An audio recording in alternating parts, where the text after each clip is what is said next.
5-minute mom. So here I am, 5 minutes. Why I decided to take a break from Facebook. So there are a lot of reasons, but what it boils down to is I needed a mental health break. I needed to figure out if I had the self-discipline and emotional maturity to handle being on Facebook right now. And also I needed to make some decisions related to my family, and it just goes back to self-discipline. So, and that's just been confirmed because I've only been off, like I'm making this video, it has been less than 24 hours since I deleted my account. And honestly, the times I've picked up my phone since I deleted it yesterday afternoon, to look, and then I'm like, I just set it down and smile and walk away because I have nothing. I'm not going to look at it. I have no account on my phone. I deactivated. So what I mean by self-discipline is the ability to limit the time I'm on Facebook, and emotional maturity to really not be a Facebook a-hole. And that's kind of the long and short of it. So there was other things that happened, like the banning of videos and the censorship and things like that. And really, it's hard for me not to take that as a personal attack. And it's also hard for me to support a platform that that censors opinions and ideas and censors them in a way that, I was getting bans on things that were,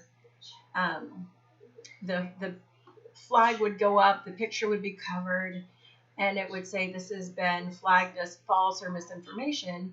And when you'd click on it, it would give this little story. It happened twice, and both times it was related to human trafficking. So that's for me personally. So it would come up and it would say, here's the inaccuracy, or here's the misinformation. And the problem was I didn't present that inaccuracy in my post. So it's frustrating. It's frustrating for me. So that's why I left. That's the long and short of it. I think I might be back. I've committed to 2 weeks away. And the other thing that I see on Facebook that really makes me very sad is I see people that I know and friends of mine that I've known for a long time going against their own character, going against who they are as human beings. Like humanity seems to be rapidly disappearing from the platform. To make an attack on how someone looks, or the way they talk, or their culture, it's shocking, honestly. So I would just say I have no problem with people staying on Facebook. I'm not encouraging anyone to leave. Just be careful. Breadcrumbs, as they say. Don't lose who you are in the process.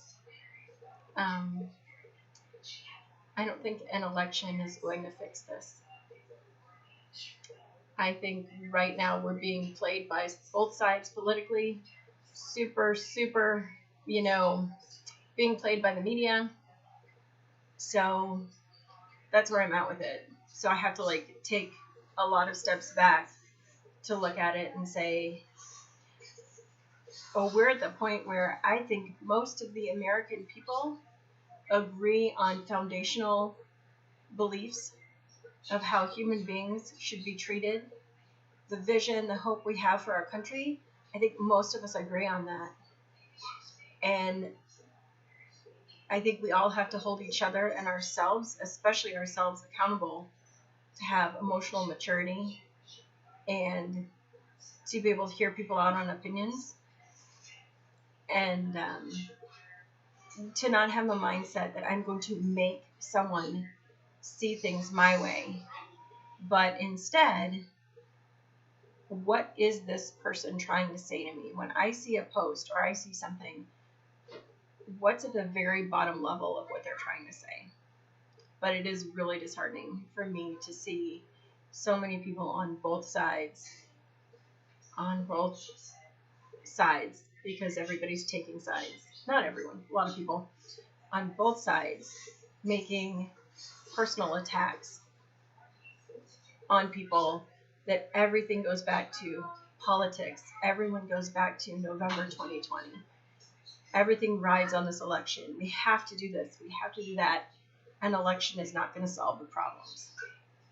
Maybe if your side wins, you're going to feel like a sense of triumph or that you were right.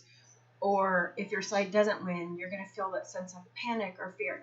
Fine. It could happen. Those are real. That's real emotion. Everybody's worried about the direction the country's going to go. It's one thing we have in common. Everybody's worried about the direction. But I think we need to take a step back and say, foundationally, what's most important right now, and take a look at our vision for the country. Mom.